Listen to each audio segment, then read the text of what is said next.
السلام عليكم ورحمة الله وبركاته. أهلا بكم من جديد في قناة اليمام الإماري والحمام والعصافير.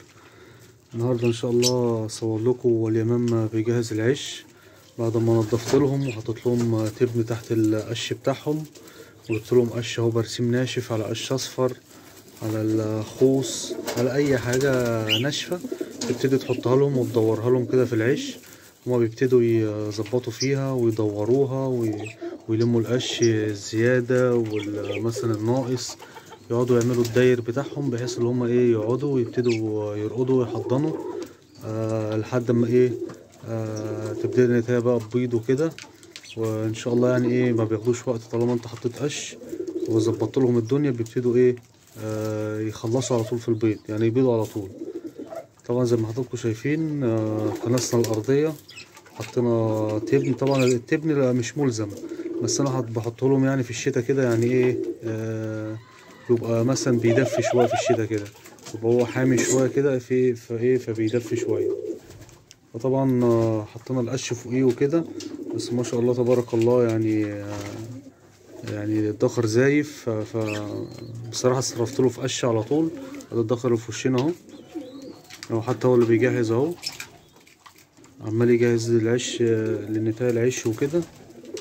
فقلت ايه اجيب لهم قش واصرف لهم. حتى الجوز دول برضه عايزين قش اهو اهو، عايزين يظبطوا قش، بس ايه ما فضلتلهمش بصراحه، فانا هبتدي اجيب لهم قش دلوقتي واحط لهم برضه. ادي يا جماعه، ادي الارضيه اهو، وجبت كبش التبن، جايب شكاره كده صغيره واقوم جاي فاردها اهي، وابتدي اجيب شويه قش.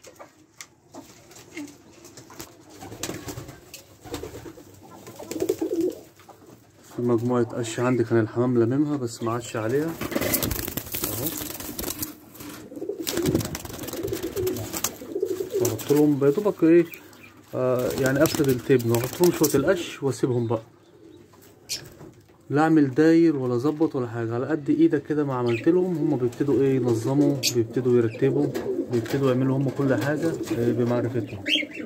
لكن انت بقى ايه ما تقعدش تنظم وانت عايز ترتب كده بالشكل ده بالشكل ده، لا كده ما شاء الله. اهم الجوزين اهم محضرين كده ومجهزين، ادي جوز اهو وادي التاني اهو.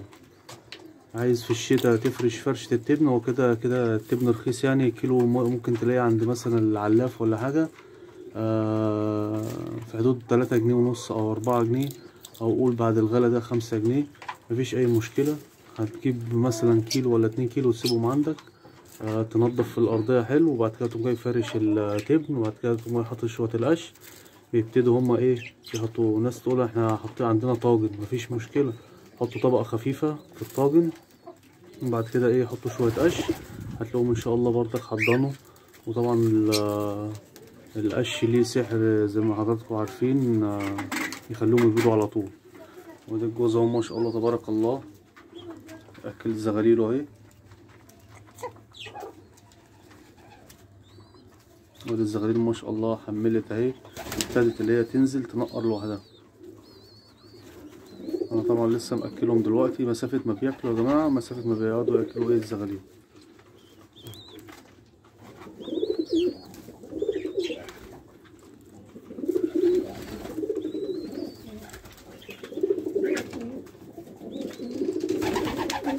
نرجع لنظام العش اهو.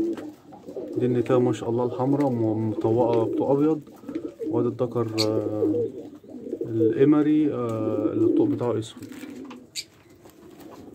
هيبتدوا بقى ايه قصتهم بقى في الحاجة زي كده، اللي انت ايه ما تقلقهمش ومالكش دعوة بيهم خالص بقى. انت خلاص حطيت لهم فرش لهم الارضيه وحطيت لهم القش، خلاص سيبهم بقى. هي هتقعد بقى النتاية تروح شمال وتروح يمين، ممكن يفركشوا القش كله، مفيش اي مشكله، بيرجعوا يرتبوه تاني ويبتدوا هم يحضنوا بمعرفتهم، بحيث ان هم ايه هم اللي هيقعدوا، هم هيستريحوا في الحته دي. طب افرض انا حطيت لهم في الحته دي راحوا جايين ناقلين في الحته اللي قدامها زي كده مثلا، هيحطوا مثلا هيرقدوا هنا، لا مفيش اي مشكله، سيبها براحتها، تبيض هنا تبيض الناحيه التانية، تبيض في اي زاويه هي عايزاها، هي اللي هترقد وهي اللي هتستريح. لكن اللي انت تقعد بقى تقول لا انا الحته دي عجباني تقعد هنا، لا كده هتقلق وممكن متبوظش خالص. اهم حاجه في تجهيز العش ده اللي انت تسيبهم براحتهم خالص، زي ما بيقولوا كل واحد ينام على الجنب اللي يريحه، سيبولهم خالص بحيث ان هما ايه ما يقلقوش ويأخروش بيض يحسوا بقلق. لا، احنا مش عايزين الكلام ده خالص. احنا عايزينهم اللي احنا ايه، عايزين منهم انتاج، عايزين منهم شغل، عايزين تبيض، عايزينها تطلع. نسيب الحاجات دي كلها بحيث اللي هي ايه تبيض على خير وبيض باطمئنان، بحيث اللي هي تبيض وترقد على البيض. ممكن تبيض وانت تقلقها تقوم من على البيض، لا احنا مش عايزين كده. ممكن انت تفقس الزغاليل متقدرش تاكلهم، لا احنا مش عايزين كده برضه. احنا عايزين ان احنا هي تبيض وتشتغل وتظبط الدنيا معانا عشان نلاقي ايه انتاج ونلاقي شغل ونلاقي كل حاجه حلوه معانا. وده ما شاء الله الزغلول كبر اهو، طالع شكل ابوه. شوفوا يا جماعه الزغلول اللي احنا كنا لسه مصورينه من يومين، يعني مش من يومين، يعني في حدود اسبوع اهو. بصوا ما شاء الله بقى عامل ازاي، طالع طبعا شكل ابوه الاحمر مطوق برقبه بيضاء. وانا اخوه التاني توفاه الله، بس ده اللي فضل اهو. الحمد لله، قدر الله ما شاء فعل اهو. بصوا الزغلول يا جماعه ما شاء الله صحته عامله ازاي، تمام مفيش اي مشاكل.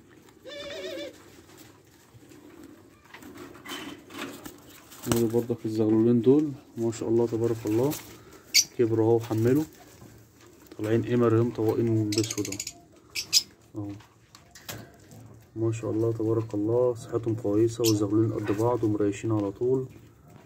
ودي بيضه ما شاء الله تبارك الله.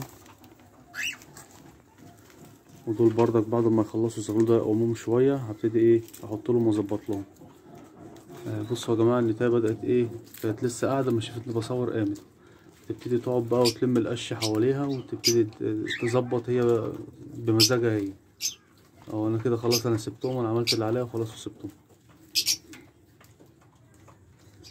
وحتى لو قعدوا ينقروا في التبن ووقعوا كله فضوه مفيش اي مشكله، خلاص انا عملت اللي عليا. حطيت لهم بحيث ان هما ايه يدفوهم والرقده متدفيه، ان انا حطيتهم فوق السطح ما تكونش سقعانه، ما تكونش في اي مشاكل فيها ايه تضايق. ده هم بيظبطوا، وده هي برضه بتقعد تتعرف وتنقر في التبن اهو. طبعا انتوا يا جماعه لو مفيش حد مثلا جنبه حد بيبيع تبن او بيبيع اي حاجه، مفيش اي مشكله، يحط القش بس ويظبط لهم الدنيا وتلاقوا ان شاء الله تلاقوهم برضه باض وطلعوا مفيش اي مشاكل. هي بس شويه التبن دول بس ايه زياده ايه تدفئه شويه، لكن هو لا بيزود ولا بيقلل اهو. بصوا يا جماعه، تمسك القشايه ومثلا تروح دي كده النتايه، دي النتايه بقى بتبتدي ايه تظبط على دماغها زي ما حد بيروق شقته كده، هي بتروق اهي. تجيب دي هنا، تجيب دي هنا، تنقل دي هنا. سبحان الله برضك فيهم النظام وفيهم الراحه، مفيش اي مشاكل خالص. طبعا في اي حاجه في وقف عندكم اي حاجه عايزين تظبطوها برضك قولولي، احتجتوا رقم الواتس ماشي. اتصلتوا بيا مفيش اي مشكله. انا ساعات والله ما بردش، بس كان في ظروف اليومين اللي فاتوا دول، اعذروني لو حد رن عليا يعني وما عرفتش ارد عليه، كان في ظرف الله عندنا طارئ فما عرفتش ارد على حد خالص، حالة وفاة يعني. الحمد لله وقدر الله ما شاء فعل، وربنا يرحمنا ويرحم جميع المسلمين. دي كده ان شاء الله بامر الله ادينا رمينا لهم القش، وهننتظر منهم بقى نشوف ايه هيبيضوا امتى وهنشوفهم امتى، عشان دول اول شغل ليهم.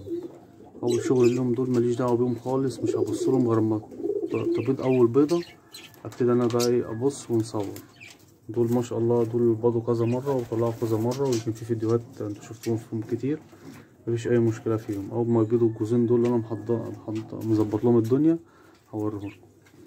ودول طبعا جاهزين برضك على شغل ان شاء الله بامر الله. برضك هبتدي ارمي لهم شويه تبن وشويه قش بحيث ان هم ايه يشتغلوا برضك. عايزين نكسب من الموسم ده، اللي احنا ايه نستغل الموسم ده في ايه، في المعلومات كلها اللي احنا عارفينها نوفر لهم في اليمن، بحيث ان احنا ناخد انتاج، ناخد حاجه حلوه ونلحق الموسم قبل ما يخلص. هو طول الموسم شغال، بس برضك ايه الاساس اللي احنا بنحبه وشغل الشتا برضك. وكل حاجه فيها عيب وميزه، بس الاكتر ايه مزايا ان شاء الله بامر الله. طبعا ما تنسوش بقى اللايك والشير والاشتراك في القناه ليوصل كل جديد. في اي حاجه، في اي سؤال برضك اكتبولي في تعليق، وان شاء الله ايه نتواصل مع بعض. شكرا ليكم والسلام عليكم ورحمة الله وبركاته.